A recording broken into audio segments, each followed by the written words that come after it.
Bharat news 44.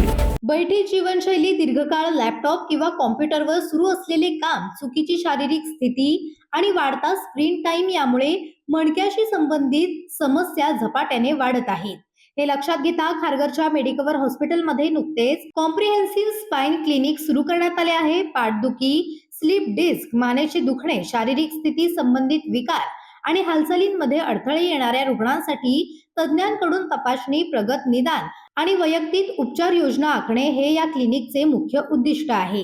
हल्ली आधुनिक जीवनशैलीमुळे दीर्घकाळ बसून काम करणे, व्यायामाचा अभाव, चुकीची शारीरिक स्थिती आणि वाढते वय यामुळे मणक्याच्या समस्या लहान वयातही दिसून येऊ लागल्या आहेत. अनेकांना सतत पाठदुखी, मान कडक होणे, हातपाय सुन्न पडणे, मुंग्या येणे किंवा दैनंदिन कामे करताना त्रास जाणवतो. वेळीच उपचार न घेतल्यास मज्जातंतूवर दाब येतो, हालचाल मंदावते, पाठीच्या मणक्याचे विकारांमध्ये वाढ होते आणि दीर्घकालीन अपंगत्वाचा धोका निर्माण होऊ शकतो. स्पाइन क्लिनिकमध्ये सखोल वैद्यकीय तपासणी आणि प्रगत निदान चाचण्यांद्वारे वेदनेचे मूळ कारण शोधून काढले जाते. त्यानुसार औषधोपचार, फिजिओथेरपी, शारीरिक स्थिती सुधारणे, जीवनशैलीत बदल, वेदना व्यवस्थापन तसेच आवश्यक असल्यास प्रगत शस्त्रक्रियेद्वारे उपचार पुरवले जातात. ऑर्थोपेडिक्स विभागाचे संचालक डॉक्टर प्रमोद भोरे सांगतात की बैठी जीवनशैली, चुकीची शारीरिक स्थिती आणि व्यायामाचा अभाव यामुळे सर्वच वयोगटात मणक्याच्या समस्या वाढत आहेत. सुरुवातीला पाठदुखी, कडकपणा किंवा मुंग्या येणे यांसारखी लक्षणे दुर्लक्षित केली जातात आणि नंतर ही समस्या गंभीर होते. या स्पाइन क्लिनिकच्या माध्यमातून आम्ही वेळीच निदान, वैयक्तिक उपचार आणि प्रतिबंधात्मक काळजी यावर विशेष भर देत आहोत, जेणेकरून रुग्णांना वेदनांवर प्रभावी नियंत्रण मिळवून जीवनाचा दर्जा सुधारता येईल. या क्लिनिकमध्ये दीर्घकालीन पाठदुखी, मानदुखी, slip disc, degenerative spine disorder, scoliosis, metastatic spine compression, fracture व इतर मणक्याच्या विकारांवर बहुविद्याशाखीय पद्धतीने उपचार केले जातात. ऑर्थोपेडिक तज्ज्ञ, स्पाइन सर्जन, फिजिओथेरपिस्ट आणि पुनर्वसन तज्ज्ञ यांची संयुक्त टीम रुग्णांसाठी उपचार योजना तयार करते. तसेच एंडोस्कोपी आणि मिनिमली इन्व्हेसिव्ह स्पाइन सर्जरी सारख्या आधुनिक तंत्रज्ञानाचा वापर करून जलद पुनर्प्राप्तींवर भर दिला जातो. Orthopaedic spine surgeon doctor Arvind Watkar म्हणाले, मणक्याचे अनेक आजार वेळीच ओळखले तर शस्त्रक्रियेविना ते नियंत्रणात आणता येतात. अनेक रुग्ण वेदनाशामक औषधांवर अवलंबून राहतात, परंतु मूळ कारण शोधणे गरजेचे आहे. योग्य निदान, प्रभावी फिजिओथेरपी, योग्य शारीरिक स्थिती बाळगण्यासाठी मार्गदर्शन करणे आणि जीवनशैलीत योग्य बदल करणे यावर आम्ही भर देतो. केवळ वेदना कमी करणे नाही तर मणक्याचे स्नायू बळकट करणे आणि रुग्णांना सुरक्षितपणे दैनंदिन जीवनात परत आणणे हे आमचे ध्येय आहे. मणक्याशी संबंधित समस्यांकरिता उपचाराबरोबरच प्रतिबंधात्मक काळजी घेणे देखील गरजेचे आहे. यावेळी संदीप जोशी म्हणाले की मणक्याच्या विकारांचे प्रमाण दिवसेंदिवस वाढत चालले आहे. यासाठी तज्ज्ञांच्या मार्गदर्शनाखाली विशेष उपचार करणे गरजेचे आहे. या स्पाइन क्लिनिकद्वारे आम्ही रुग्णांना अचूक, प्रगत आणि सर्वसमावेशक उपचार पुरवतो, जेणेकरून ते निरोगी आणि सक्रिय जीवन जगू शकतात. सुरू केलेलं आहे.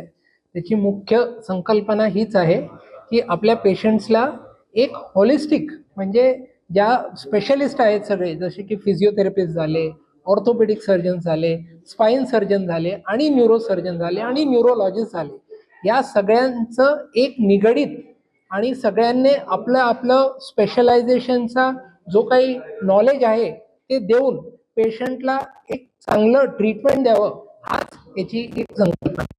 काय असतील आणि कशी ह्याबद्दलचं उपचार घेतले जातील आणि काय सुविधा आपल्या इथे? तर आता मोस्ट कॉमन आपल्या इकडे जे स्पाइनचे जे प्रॉब्लेम्स येतात त्याच्यात मानेत दुखणं आणि कमरेत दुखणं आणि मानेतून आणि कमरेतून हातात ते दुखणं जाणं, ह्या सगळ्या जे असतात ज्याच्यात डिस्क बाहेर येते आणि नसांवर दाबते, हे मोस्ट कॉमन असतात. ह्याच्या व्यतिरिक्त लहान मुलांमध्ये स्कोलियोसिस असणं आणि वयोवृद्धांमध्ये ऑस्टिओपोरोसिसमुळे फ्रॅक्चर होणं किंवा त्यांच्यामध्ये ज्या नसा आहेत त्या दाबून त्यांच्यात लंबर कॅनल स्टिनोसिस होणं, या सगळ्या गोष्टी ज्या आहेत त्याचा आपण तिकडे ट्रीटमेंट करणार आहोत.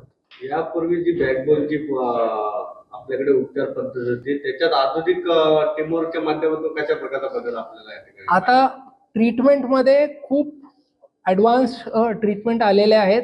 जसं की मी पहिले सांगितलं की आपण जे अगोदर मोठे इन्सिजन द्यायचो कमरेवर आणि त्याने जे सर्जरी करायचो, ज्याच्यात आपल्या पेशंट्सला अराउंड महिन्यानुमहिने बसून झोपून राहावं लागायचं बेडवर.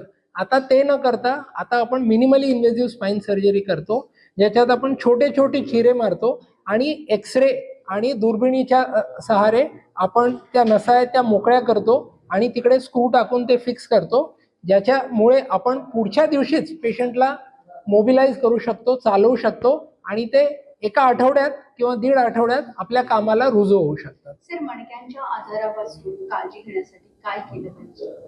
जसं मी पहिले सांगितलं, मणकाच्या आजारातून पहिले तर न होण्यासाठी द मेन थिंग इज की एक्सरसाइज करणं खूप खूप खूप गरजेचं आहे. आणि भरपूर जण हलगर्जीपणा करतात की बाबा ठीक आहे, मला मणक्यात त्रास आहे, मला हातात कमजोरी पण आहे, तरी ठीक आहे बघू पुढे होत राहील. आणि प्रॉब्लेम हा होतो की एकदा ती नस दाबली गेली आणि त्याच्यानंतर ती दाबून राहिली भरपूर दिवसासाठी, जरी त्याच्यानंतर मी सर्जरी केली तरी किती रिकव्हरी होईल ह्याचे चान्सेस कमी होऊन जातात. म्हणून प्रत्येक वेळी पेशंटला जेव्हा पण त्रास होतोय त्याने लवकरात यावं आणि त्यांचे जे निदान आहे ते करून घेऊन अप्रोप्रिएट ट्रीटमेंट घ्यावी, हे खूप इम्पॉर्टंट आहे. महिलांमध्ये जास्त प्रमाणामध्ये हे आजार मणक्याचे दिसून येतात किंवा कमरेचे देखील. आपण ऐकतो महिलांमध्ये जास्त असतात, पण एखाद्या वयोमर्यादा असते त्याची. जर तुमची ही ट्रीटमेंट आहे एखाद्या वयोमर्यादेनंतर ही लागू पडेल का? म्हणजे एखादी 60 इयर्स 70 इयरची झाली तर ही सेवा त्यांना कशी पडेल? जसं मी तुम्हाला अगोदर सांगितलं, हे लहान मुलापासून वयोवृद्ध किंवा एकदम 60 किंवा 70 वर्षापर्यंतचे जे पेशंट्स असतात त्यांच्यामध्ये आम्ही बघतो प्रत्येक वयोगटात वेगवेगळ्या प्रकारचे स्पाईनचे प्रॉब्लेम्स येतात. कंबरदुखी आणि मानेचे तर असतातच, पण जसं वय वाढतं 60 नंतर, जसं मेनोपॉज येतो, त्याच्यामुळे त्यांचे जे इस्ट्रोजन लेवल आहेत कमी झाल्यामुळे त्यांचे जे हाडामध्ये आहे ऑस्टिओपोरोसिस सुरू होतं, म्हणजे जे हाडाची घनता आहे ती कमी होते. त्याच्यामुळे मणक्यामध्ये त्रास होणे, दुखणे आणि त्याच्यानंतर कधी कधी नसांमध्ये त्रास होणे, ज्याने नसा पण दाबल्या जातात. तिसरी गोष्ट म्हणजे कधी कधी ते थोडासा पण फॉल झाला असेल, थोडंही पडले असतील तर लगेच मणक्यामध्ये फ्रॅक्चर होण्याचे वगैरे चान्सेस असतात. तर ह्या सगळ्या गोष्टींसाठी ट्रीटमेंट करणं, कॅल्शियम, मल्टीव्हिटॅमिन चे औषधं देणं आणि ॲडिशनली फिजिओथेरपी करून घेणं हे नितांत गरजेचं आहे. आणि ज्या पेशंट्सला खरंच सर्जरीची गरज आहे त्यांना सर्जरी करून लवकरात लवकर आपल्या घरी आणि आपल्या दैनंदिन दिवसात रुजू करणं हे गरजेचं आहे. सर, इथे कसं असेल मेडिकलवर जेव्हा हे स्पाईनसाठी लोक येतील तर त्याचा खर्च कसा असेल आणि इन्शुरन्स वगैरे ह्याच्यामध्ये इन्क्लुडेड आहे? इन्शुरन्स सगळे आपल्याकडे इन्शुरन्स आहेत. दुसरी गोष्ट आपल्याकडे CGHS, ECHS चे पण जे पेशंट्स आहेत ते येतात आणि आपल्याला कमीत कमी दरामध्ये सर्वात चांगली जितकी ट्रीटमेंट करता येईल ह्याच्यासाठी आम्ही इकडे कमिटेड आहोत.